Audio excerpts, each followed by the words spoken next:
Hey and welcome everyone to adh-fishing TV. We are here in southern Sweden at the river banks of River Mörrum, and I'm here with Marcus Bohlin from NAM. Hello. Hi Marcus. Hello, Hi. hello. Thank you. Probably you've heard about NAM in the last 2 or 3 years. The first time I met those lovely rods was exactly here on the same river 2 years ago, and I fished them for the very first time here in Blanklag season in May. And since then you are kind of like all over the place, at least in Scandinavia and the salmon It's scene. been a great start for us, Yes. for sure. Yeah. Can you tell us a little bit about the history of your young company? Well, the start is really I was very interested in how products mainly is developed, and I would say even if we're a very small company, there's been lots of hands involved in the development of these rods. And so we learn together and experiment together, and then have a very open process of development. So I would say at least in the series we have today is at least 10 people that's been involved in the development. And a big pool of knowledge. Yeah, and a big pool of knowledge, different opinions, and sometimes you don't agree, and sometimes you do agree, and if 5 people think the same, maybe you're on the right track. So yeah, okay. The rods came first, and we try to do the same way with the products that comes in the future, that we develop them together and learn together. So when you check out those rods, it's not like with different other companies that they have different series with different names. With your NAM rods, it's like more function orientated. Yes. You have the double handers, you have the single handers, but it's like all one kind of rod. Yeah. We start with which kind of fishing you can encounter first, and then we make the rod, instead of making a list of which rods would make a nice list and then make the rods.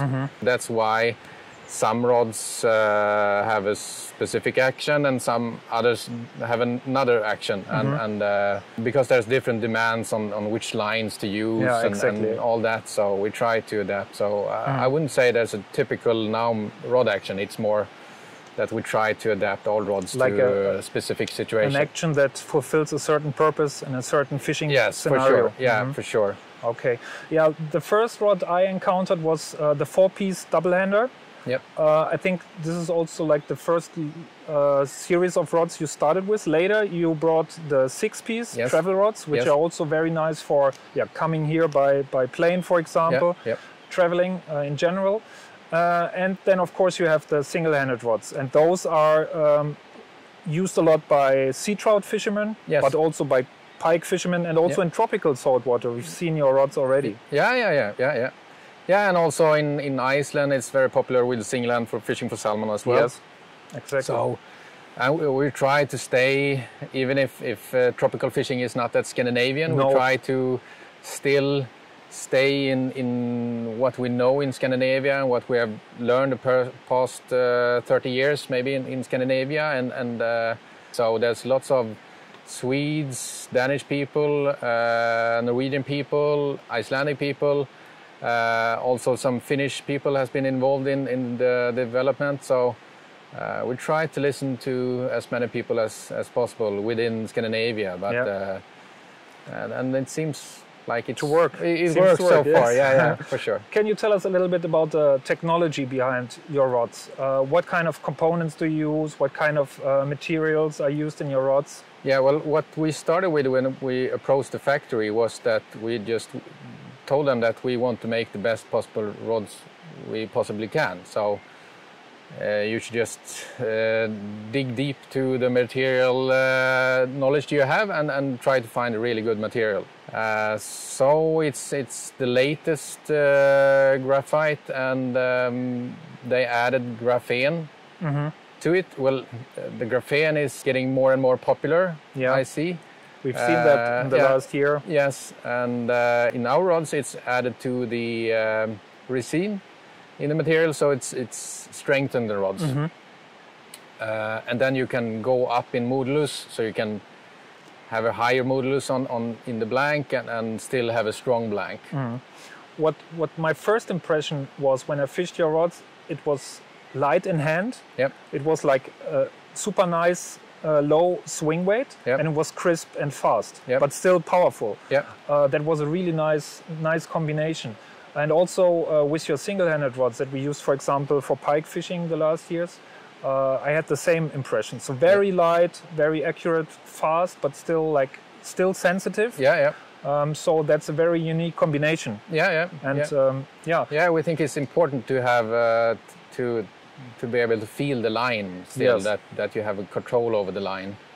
And if you make too stiff rods, then it's you can cast very, very far, but you don't have the contact, and you lose a little bit of the precision to cast where you want. So let's talk a little bit about the other components that you use. What is special about your rods besides the graphene technology? Well, we search the world in a way to get a really good supplier of cork. Yes, we've seen that, yes. And we're really, really happy about what we found. And they explained to us what they call in the cork business, it's the Delgado quality, because the first rods that came out didn't have this quality, and we noticed that even if the handles are more dense now and more firm, they also become lighter.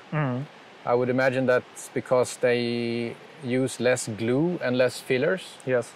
So in the total weight get less. Yeah, if you like this rod here, I haven't fished it much so far. Yeah. It's like you don't see much holes, no glue used to fix any.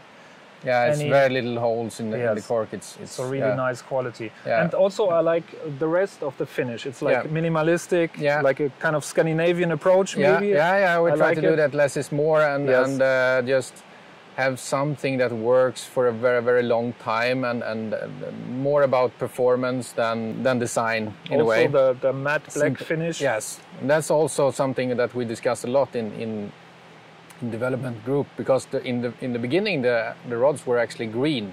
Ah, okay, I didn't know that. Yeah, we started to make, and then some guys up in the north they said no, we can't have any color on the blank because that adds on weight. Yeah. So then we went to the factory, and they actually confirmed that if you have a lighter color blank, then it adds on, because then you have to color the black graphite color. So we went for something that's in performance didn't affect the blank, to have a really light, especially the tip is important that it's light. And it's something about the guides that some people might have noticed, that for the shorter double hand rod we have snake guides, so double leg guides, and for the longer ones we have single leg guides. And that's mainly because of we actually prefer the double leg guides. But for the longer rods, it's really important to have a light tip to be able to stop the rod and to have a light rod in the tip. So then we went for the single leg guide on those rods. So we have different guides on different rods depending on the length of the rods. Yeah. Okay. Let's talk a little bit about your newest products in your range. You started to do some lines in 2020. Yes, together with Rio in the US. Yeah, we're really, really excited, almost as excited about the lines as we were about the rods. We got a new type of core in the lines that made the sinking rate a little bit different. And normally you use like classical core, then you have a Dacron core, and if you have a heavy sinking line, that it almost becomes like a floater within the line.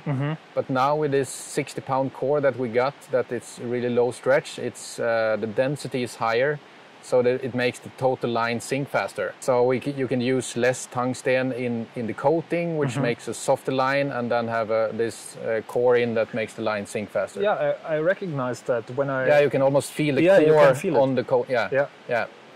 And so we think that's a really good improvement of especially for the sinking lines. The floating lines, it doesn't really matter.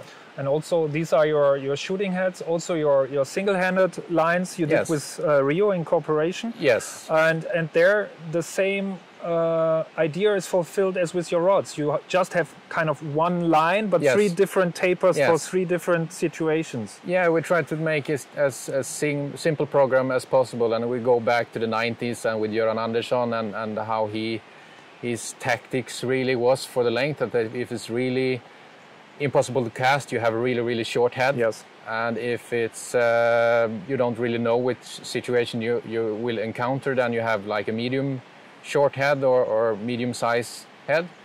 And then if you want really long distance, if you're in a wide river with lots of space behind you and you want to make a really long cast, then we have a longer head. So you have like 3 lines? Yeah, 3 lines for the shooting heads and for the wait for the lines as well. So it's just depends on where you're going to fish and what you're going to do. So it should be really easy to understand which line that you need. Yeah. Okay, so more focus on the fishing than on the on the combinations, of different lines. Yeah, for sure. And setups. Yes. Okay, so very nice, simple approach. Yeah. So what's coming next for your young brand? What are your ideas, your plans for the future? Yeah, we're working on lots and lots of projects. The lines we're very excited about, and maybe in the future we might have a fly reel as well, and some clothing and things like that. But we try to make we're not so focused on the different price ranges. It's more like just doing the best product we can. Yes. It's just one range in a way. You want to do a good product, and in the end it has a certain price. Yeah, and if we're not happy with it, then we won't sell it. Okay. So thank you very much, Marcus. Thank you. Maybe we have some last casts today. Yeah, I hope so. See. Yeah. Now the weather is nice. Yeah, for sure. Okay. So thanks a lot, and we are looking forward to hear more from you in the future. Yeah. Thank you. Okay. Thank you.